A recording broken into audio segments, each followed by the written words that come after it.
Bismillahirrahmanirrahim. Alhamdulillahil qawi sultanuh, al-wadihil burhanuh, al-mabsut fil wujud karamuhu wa ihsanuh.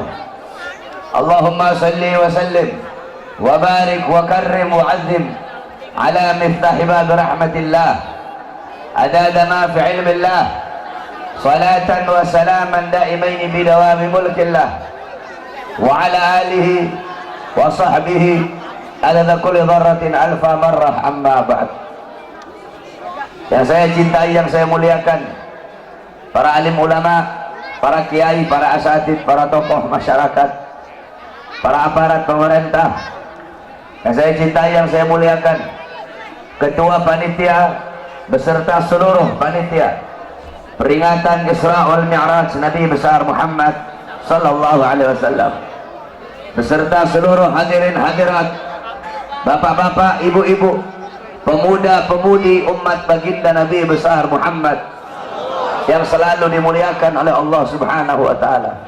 Alhamdulillah, segala puji dan syukur kehadirat Allah Subhanahu wa taala. Dialah Allah Subhanahu wa taala yang maha besar dari segala sesuatu yang besar. Yang besar selain Allah kecil. Dialah Allah Subhanahu wa taala yang maha kaya dari segala sesuatu yang kaya. Yang kaya selain Allah miskin. Dialah Allah yang maha perkasa, yang maha kuat. Yang perkasa, yang kuat selain Allah lemah. Dialah Allah raja di atas para raja. Yang raja selain Allah hamba. Dialah Allah Subhanahu wa taala yang maha berkuasa selama-lamanya. Yang berkuasa selain Allah kadang berkuasa dan kadang tidak berkuasa. Dialah Allah yang maha tahu. Yang tahu selain Allah adalah pencari pengetahuan. Dialah Allah yang maha berilmu.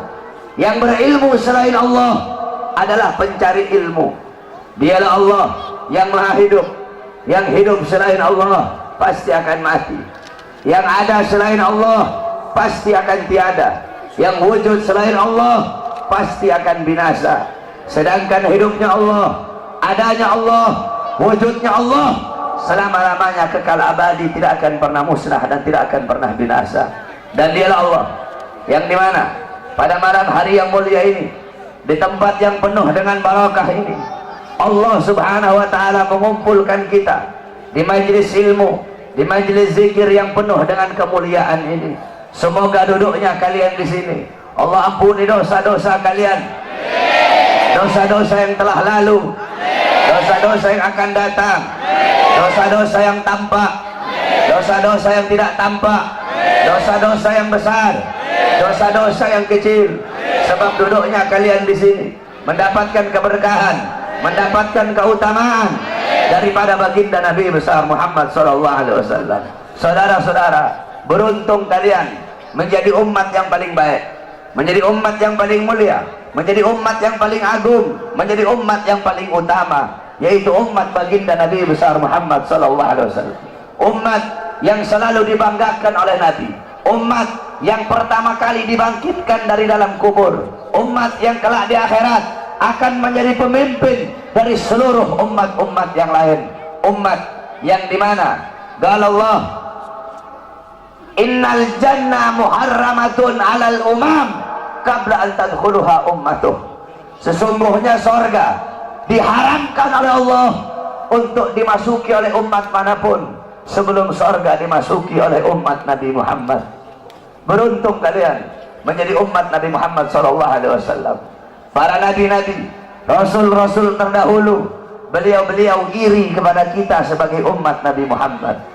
Di dalam kitab Nasaihul Ibad, Al-Imam Ibnu Hajar Al-Asqalani dikatakan bahwasanya Nabi Allah Adam alaihissalam, Nabi Adam berkata, sungguh aku iri kepada umat Muhammad karena Allah memberikan kepada mereka 4 macam kemuliaan yang tidak pernah Allah berikan kepada aku, tetapi Allah berikan kepada mereka sebagai umat Muhammad.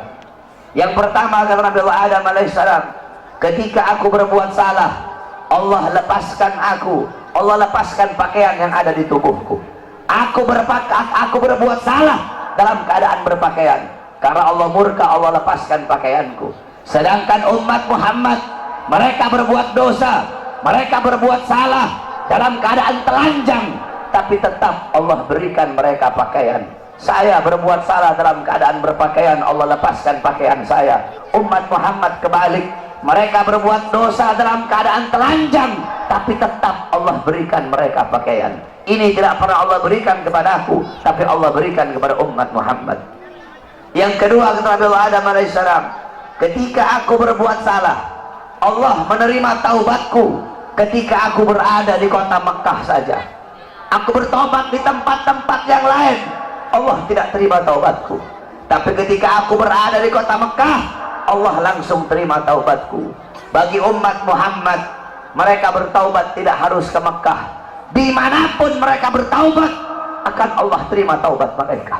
Sedangkan aku, hanya Allah terima taubatku ketika di kota Mekah. Umat Muhammad, dimanapun mereka berada, Allah akan terima taubat mereka. Yang ketiga, kata Nabi Adam alaihissalam, ketika aku berbuat salah, Allah pisahkan aku dengan istriku Hawa selama ratusan tahun. Sedangkan bagi umat Muhammad, pagi, siang, sore, malam mereka berbuat dosa, mereka berbuat salah, tapi tidak Allah pisahkan mereka dengan anak dan istri mereka. Aku hanya satu kesalahan, Allah pisahkan aku dengan istriku selama ratusan tahun. Ini tidak pernah Allah berikan kepada aku, kata Nabi Adam. Yang keempat, kata Nabi Adam, aku berbuat salah di sorga, karena Allah murka, Allah keluarkan aku ke dunia, Allah turunkan aku ke dunia. Umat Muhammad kebalik, mereka berbuat dosa di dunia, berbuat salah di dunia, tetapi kalau mereka meninggal husnul khatimah, Allah angkat, Allah masukkan mereka ke surga. Empat kemuliaan ini tidak pernah Allah berikan kepada aku, tetapi Allah berikan kepada umat Muhammad. Beruntung kita menjadi umat baginda Nabi besar Muhammad, umat yang selalu dirindukan oleh Nabi, umat yang dimana qala Rasul sallallahu alaihi wasallam, Nabi Muhammad sallallahu alaihi wasallam bersabda di dalam hadisnya, idza yushaku ahadukum bisyaukatin fi rijlih la ajidu ala maha fi qalbi. Apa kata Nabi? Andaikan salah satu dari kalian, wahai umatku, ada yang kakinya tertusuk duri, maka pasti kalian merasakan sakit. Rasa sakit yang kalian rasakan, itu pun aku rasakan, bahkan sampai ke dalam hatiku. Umat yang selalu dicintai oleh Nabi Muhammad, umat yang selalu diperdulikan oleh Nabi Muhammad. Sayyidatuna Aisyah radhiyallahu anha, beliau pernah melakukan suatu pekerjaan yang disenangi oleh Nabi, sehingga Nabi mengangkat tangan dan berdoa, Allahumma ighfir li Aisyah ma qaddamat wa ma akharat, ma adharat wa ma abtanat.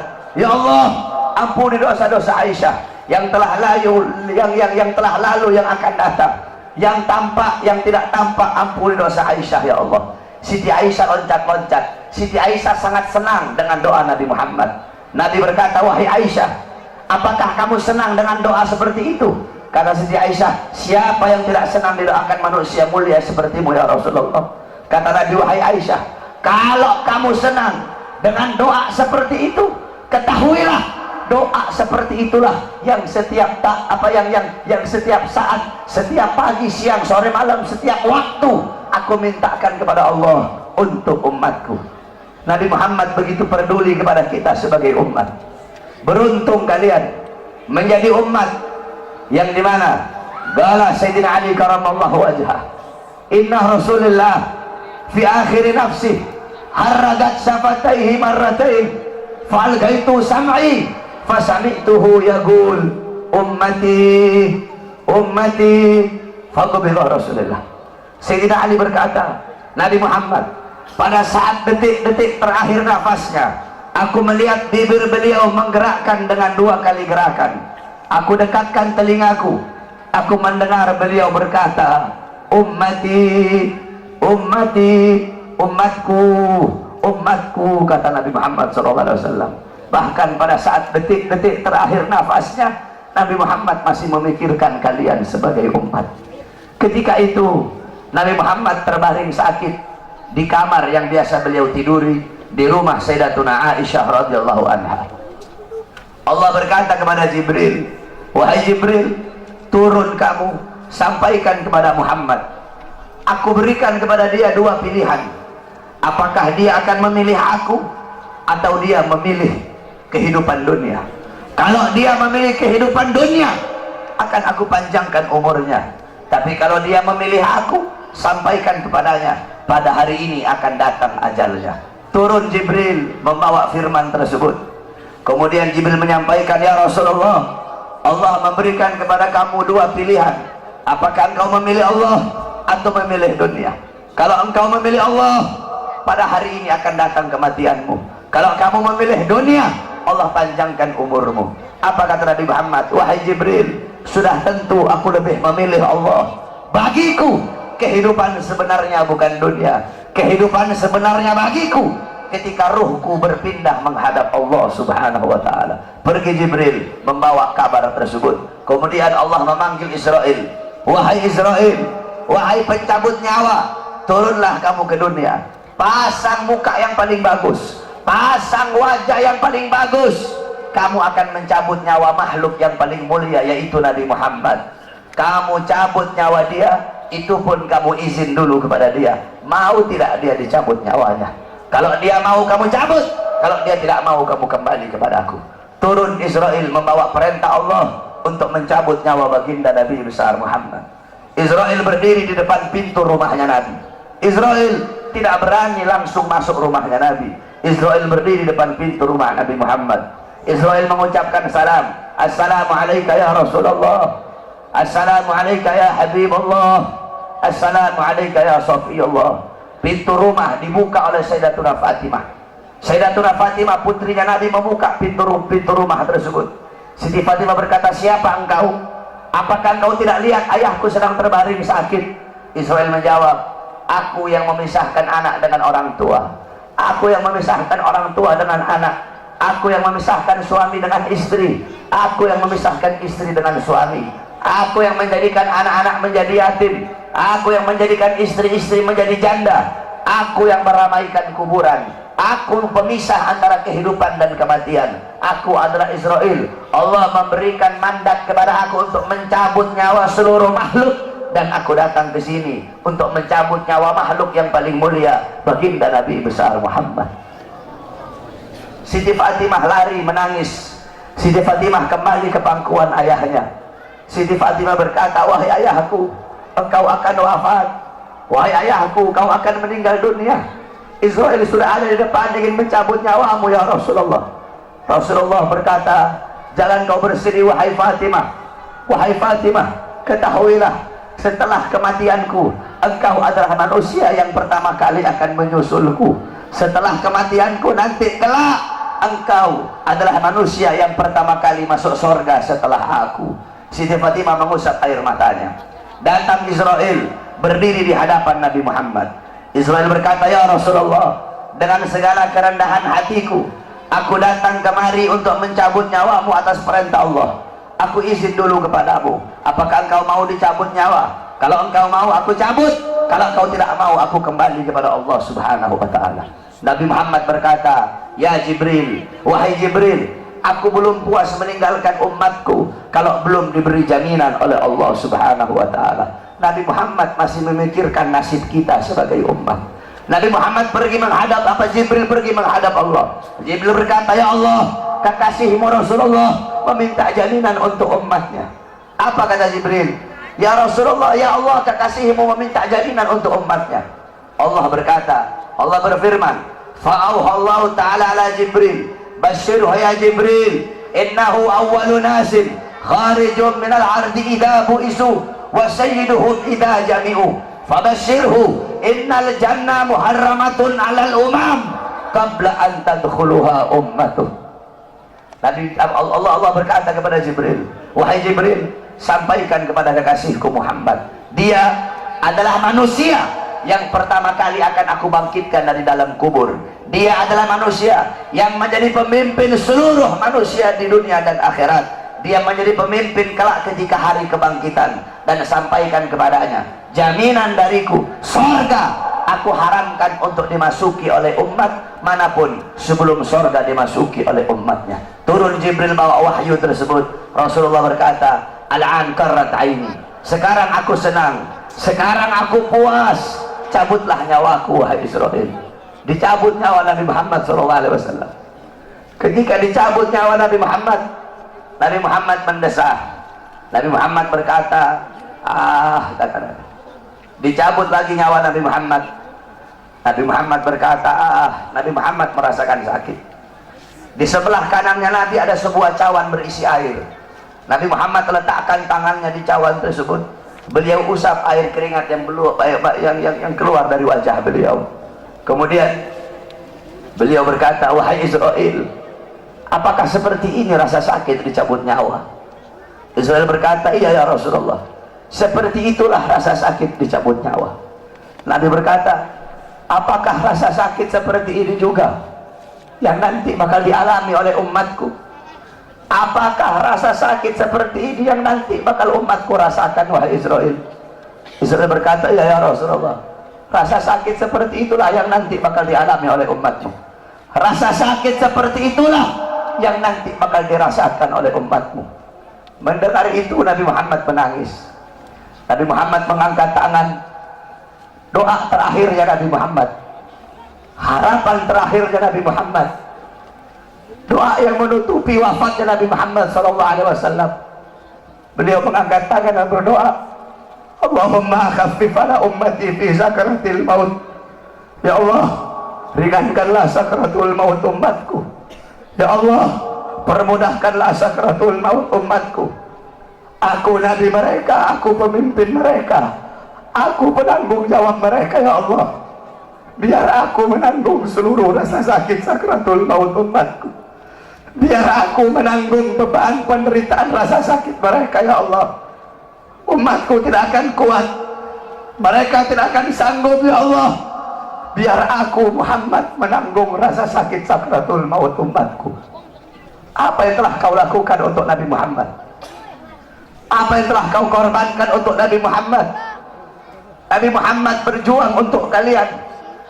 Nabi Muhammad menanggung rasa sakit sakaratul maut kalian. Karena begitu cinta beliau kepada kalian sebagai umat. Saya dan kalian, kita tidak bisa membalas jasa-jasa Nabi Muhammad SAW. Sekalipun kalian merangkak dari rumah kalian menuju kuburnya Nabi Muhammad, kalian tidak akan bisa membalas jasa-jasa Nabi Muhammad SAW. Oleh karena itu, saudara-saudaraku sekalian, setelah Nabi Muhammad wafat, banyak para sahabat-sahabat yang tidak kuat hidup.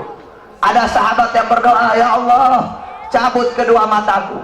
Untuk apa lagi aku melihat? Nabi sudah wafat, cabut kedua mataku. Aku tidak lagi mau melihat selain memandang wajahnya Nabi Muhammad. Ketika itu juga dia dibutakan oleh Allah Subhanahu wa Ta'ala. Ada yang angkat tangan, ya Allah, cabut nyawaku. Aku tidak lagi mau hidup. Untuk apa aku hidup? Nabi Muhammad sudah wafat, cabut nyawaku ya Allah. Ketika itu juga Allah cabut nyawanya. Kemudian ada seorang perempuan, ada seorang wanita, qalat li Aisyah, ya Aisyah, ikshif li qabrin Nabi. Wahai Aisyah, bukakan untukku kuburnya Nabi Muhammad. Dibuka kuburnya Nabi oleh Siti Aisyah. Masuk ini perempuan, fabakat hatta matat. Wanita ini menangis depan kuburnya Nabi sampai dia mati saat itu juga. Ketika itu banyak para sahabat yang tidak ada lagi gairah hidup. Sayyidina Abu Bakar As-Siddiq radhiyallahu anhu. Kamu tahu Sayyidina Abu Bakar? Sayyidina Abu Bakar seorang sahabat yang sangat dekat dengan Nabi Muhammad. Para ulama mengatakan Sayyidina Abu Bakar As-Siddiq, beliau wafat dengan dua sebab. Sayyidina Abu Bakar meninggal gara-gara dua sebab. Pertama sebab dohir, kedua sebab batin. Sebab dohirnya apa? Karena beliau pernah dikasih makanan yang ada racunnya, dimakan oleh beliau. Racun itu lama-lama menggerogoti kesehatan beliau. Itu sebab dohir.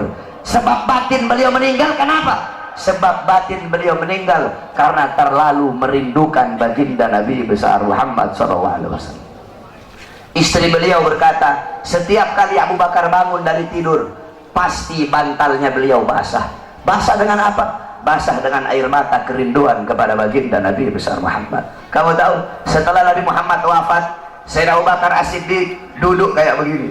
Beliau duduk di pojokan sambil begini, sambil beliau bilang, andaikan Rasulullah ada di sampingku, andaikan Rasulullah ada di sisiku, sungguh aku merindukan sosok baginda Nabi besar Muhammad.